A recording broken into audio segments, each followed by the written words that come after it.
Well, hey, Pastor, it's Richard Chansey with 24 to Double, and I am so excited about the topic that I'm going to be covering with you today.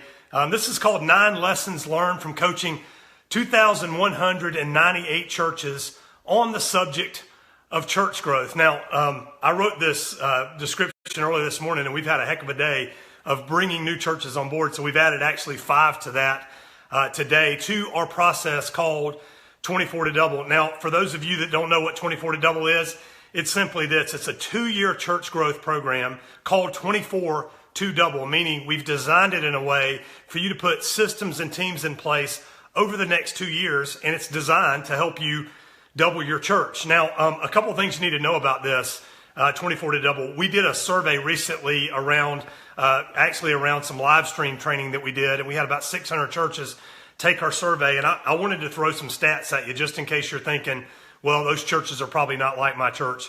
77% of the pastors that took the survey were less than 200, and there is a massive number of them that are between that 80 and 150 mark. The bulk of the churches that are drinking in the 24 to Double information that Pastor Jerry Lawson is putting out are churches that are probably not that much different than yours. Do we have larger churches in there? Absolutely, we do. I actually had a conversation at a conference a couple months ago with a pastor, and I think they went from maybe 800 to about 14 or 1,500. So it'll definitely work in larger churches too.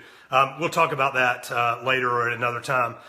We do a live Q&A every month with our members, and that's where we kind of get this taste of who is in our program and what are the big questions and challenges that they're facing. And so what I wanted to do today is just spend a few minutes running down some of the things that I've learned. I got Jerry to kick in some information for this as well, from a pastor's point of view, from a pastor who took a church from 60 to more than 2,500 people in average weekly attendance, just some of his learnings about what we've learned over the last 4 years with this 24 to Double process. So today what I'm going to do is just kind of run down these 9 things that I feel like I've learned, and I hope these will be beneficial for you. Now, when I'm talking today, I'm talking about pastors that have jumped into our process, engaged that process, made it their own, and then put it into play in their churches. So there's a lot of stuff we've learned about churches that are maybe not ready, or pastors that are more willing to talk about change than they are willing to actually go out and create change in the world. And I know that we all find ourselves in that place from time to time. That's not a slam. That's basically saying sometimes you're stuck and you're just not ready to get unstuck yet.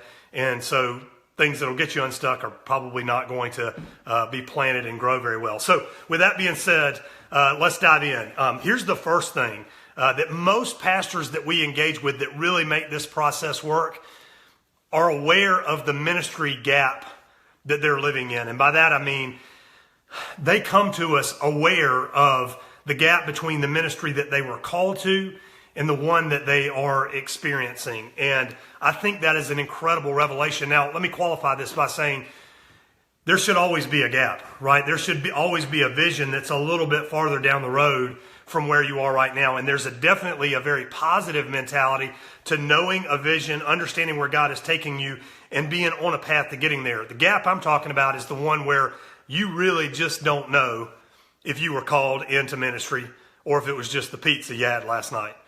That's the gap that most churches come to us. In fact, I would say, I can't qualify this perfectly, but I would say that 99 out of 100 churches that come into the 24 to Double process are hopelessly stuck in where they are with their church. That's why they're out looking for content like 24 to Double to be able to come in and bring into their church. So I would say that most every church that started this process realized that there was a gap, and they're finally ready to do something about it. That is a critical element to creating change in your church, that you understand that there is that gap, and you know that the gap can only be bridged by you hearing God's voice and moving forward. And let me just tell you this right now. If you're watching this today, here's what I know. God is not done with you yet in ministry, okay? You wouldn't be sitting here learning something about how to grow your church if God was done. God put that desire inside of you. No matter what you're feeling about your ministry right now, let me tell you this. God's not done yet, and he's getting ready to do something.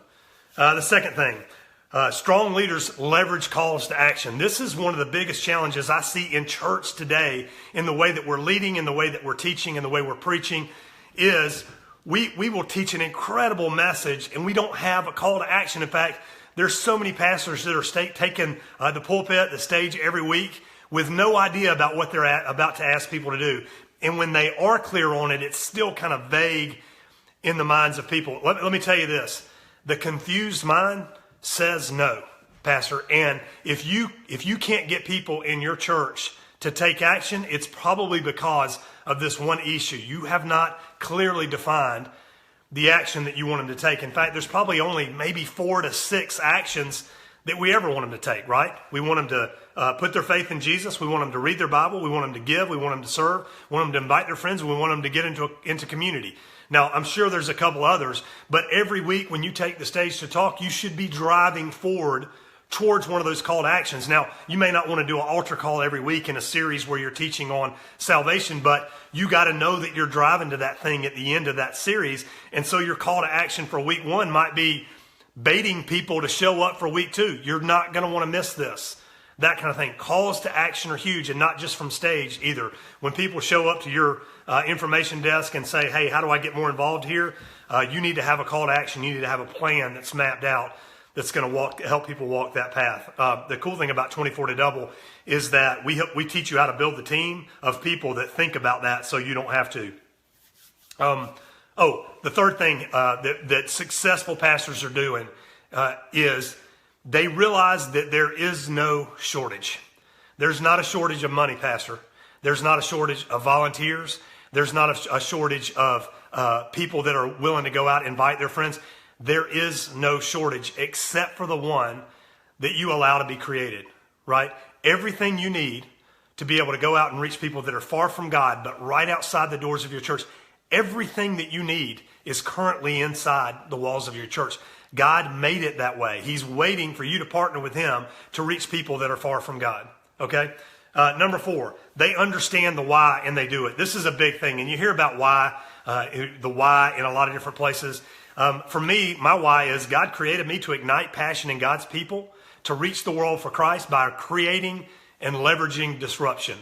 Okay, I really understand when I go in and I start to tackle something, I understand that God put me here to ignite passion in his people and to reach the world for Christ. Lately, he's been just saying, feed the shepherd, feed the shepherd, feed the shepherd. And so that's what I'm trying to do today, Pastor, is to feed you just a little bit of encouragement and maybe some direction on how to move forward.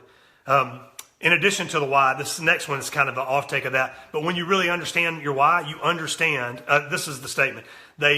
Pastors that are growing their churches, they say no to good ideas so that they can say yes to great ideas. Now, understanding your why is a critical element of that. It becomes the first filter that you have for saying no. And let me just tell you, if you don't do anything else to grow your church, Pastor, just wake up every day and say no to things that are not directly in line with the vision that God is putting on your heart to move forward. Just say no. Now, here's the thing. You may be thinking, well, Richard, I don't have a clear vision.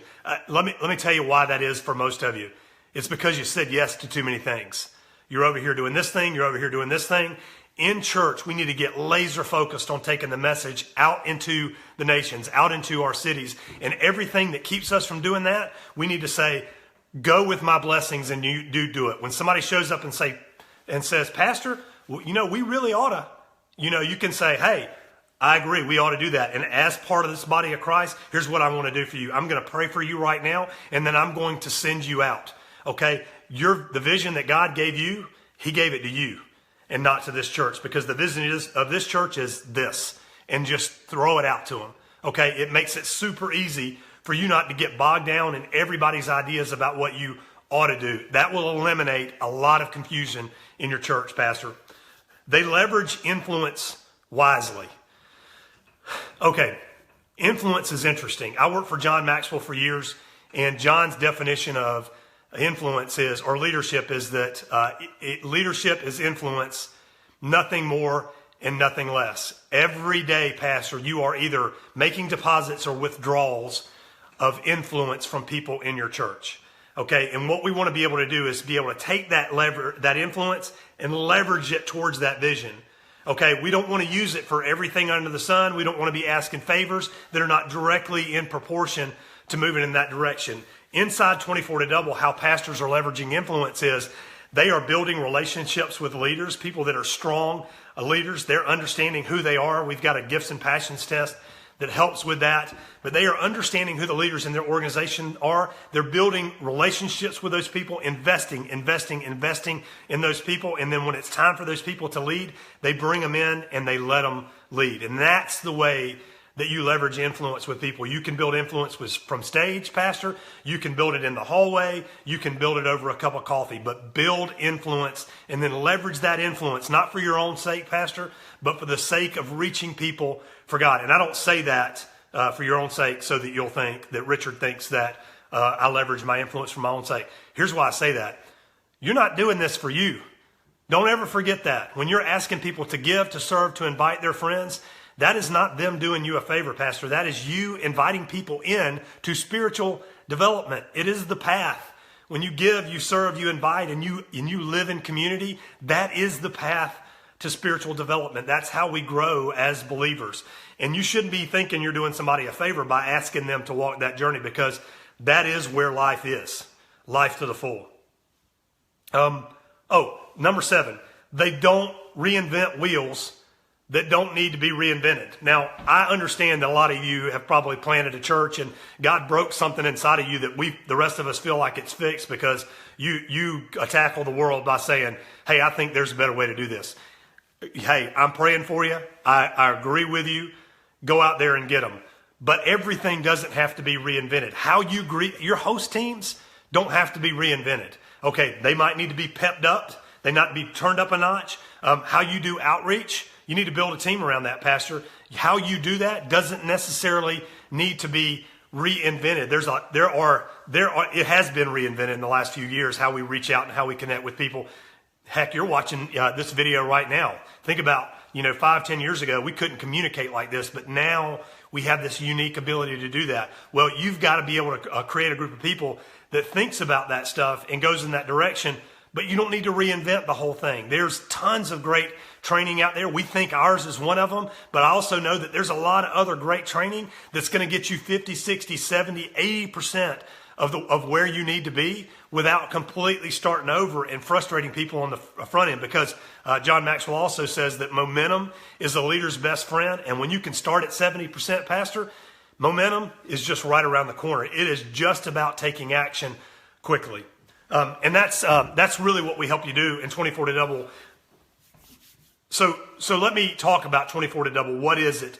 Well, it's a 24-month process. We call it a conference in a box. The big difference is, instead of you going to a conference and spending hundreds or thousands of dollars to take your team out to a conference with hotels and foods and airfare and gas or whatever, we bring the conference right into your church. In fact, we bring it in so that you can watch it with your church in your church. Now, I did not realize how profound that was when I first partnered with Jerry and Lance to be able to take this message out to the Word. I had no idea how big a deal that was, because, Pastor, you and I both know we go to conferences all the time, and by the time we get in our car, we're thinking, man, that was a great conference. I learned so much. Now, what did he say about follow-up and how I should be following up? Well, with 24 to Double, you don't have to worry about that. You just go back and watch the video again. The best thing about it, Pastor, is you don't have to learn how to do this before you hand it off. We literally encourage you to sit down with your team, watch the videos, get a plan together, and take action. It's just as simple as that. And you can do it. 2,198 churches have already engaged the process. I promise you, if the churches that are in 24 to Double, it covers every kind of church that's out there. Okay, so I'm trying to stay with my notes and not get too far off topic, because I'm pretty passionate about this 24 to Double thing. The gap that I talked about up front, Pastor, if that resonated with you, hey, just do yourself a favor and check out the link that's in the description above. That link will take you right to a page that's got a full-length description and a bunch of details, as well as some testimonies from other pastors. And best yet is, if you go on that page, you can actually kick the tires of 24 to Double for 15 days for just $7. So if that's of interest to you, just head on over there now or later, and you can figure that out. Let me tell you this last thing about that. We are quite a few minutes into this. I'm not even sure how long ago I started this. Let's say we're 15 minutes in. Here's what I know about you, Pastor. You're hanging out and you're looking for anything, any morsel of information that you can take and leverage in your church. And God put that in you because he's trying to leverage you to reach people for Christ.